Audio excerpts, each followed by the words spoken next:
की सीधी राय है कि सरकार जब भी कुछ लाती है ना, तो हम समझने का प्रयास करते हैं कि इसके पीछे सरकार का इंटेंशन क्या है, नीयत क्या है सरकार की। सरकार की अगर नीयत सही होती तो नीति बनाने में कोई दिक्कत नहीं होती। सरकार की नीयत जो है, और इसमें मैं कह दूं आपको कि बीजेपी अपनी नीयत में बिल्कुल स्पष्ट है। उसको अपनी पूरी की पूरी राजनीति बंटवारे, नफरत और समाज के अंदर भेद पैदा करके करनी है।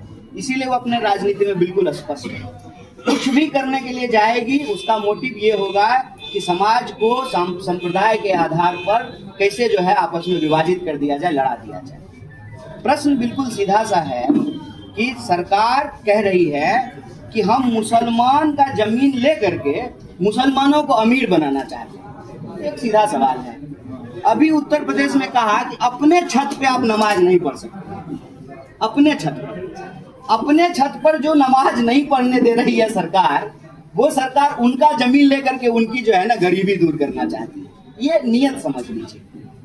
कांग्रेस पार्टी का सिंपल कहना है कि अगर आप समाज में कोई ऐसी व्यवस्था ला रहे हैं जिससे समाज में प्रगति हो, लोगों का विकास हो, तो हम सरकार के साथ रहेंगे। लेकिन सरकार अगर कोई कानून लाती है जिससे समाज में विभाजन होगा, नफरत होगा, भेदभाव बढ़ेगा और कोई प्रताड़ित है उसको और प्रताड़ित किया जाएगा, तो संविधान के हक में, लोगों के अधिकार के हक में हम उसका विरोध करेंगे। और यह जो बिल है उस पर कांग्रेस पार्टी की स्पष्ट राय है कि ये समाज में विभेद बढ़ाने के लिए, वो अंग्रेज का चाल नहीं था, फूट डालो राज करो, दो कम्युनिटी को आपस में लड़ा दो, वो कम्युनिटी आपस में लड़ते रही और फिर जमीन जो है अपने दोस्त को दे दो। आप याद कीजिए, जब भी सरकार कोई बिल लेकर के आती है तो वो क्या करती है कि एक तबके को यह समझाती है कि तुमको इसका लाभ होने वाला है, और दूसरे तबके को डराती है कि शांति से रहो, इलाज कर देंगे। और इस बीच में दोनों को कुछ नहीं मिलता दोनों को कुछ नहीं है। आप में से कोई एक आदमी बता दीजिए जो प्लॉट खरीदे हो डल झील के सामने, कोई खरीदे? कोई नहीं खरीदे।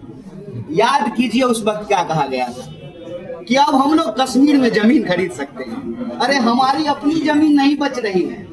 असल बात यह है कि मैं इसको पहले भी बोल चुका हूँ, इस देश के जो दो पूंजीपति हैं उनकी नजर देश की संपत्ति पर है।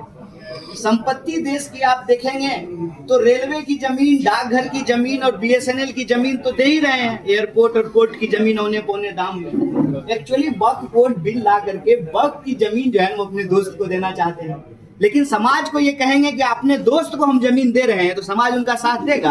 तो समाज को कहते हैं कि इससे आपको फायदा होगा, इससे किसी का फायदा नहीं होगा, सिर्फ और सिर्फ जो है विवाद होगा। और इस विवाद में क्या होगा, जनता के जो बुनियादी सवाल है ना, रोजी रोटी, कपड़ा, मकान, शिक्षा, स्वास्थ्य, सड़क, बिजली, पानी, उसको एक बार फिर राजनीति के विमर्श से गायब कर दिया जाए।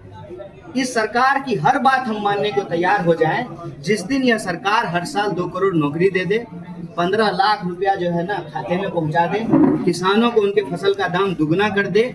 जिस दिन बीजेपी सरकार ये कर देगी ना, हम भी थाली पीटने लगेंगे मोदी जी। Thank you.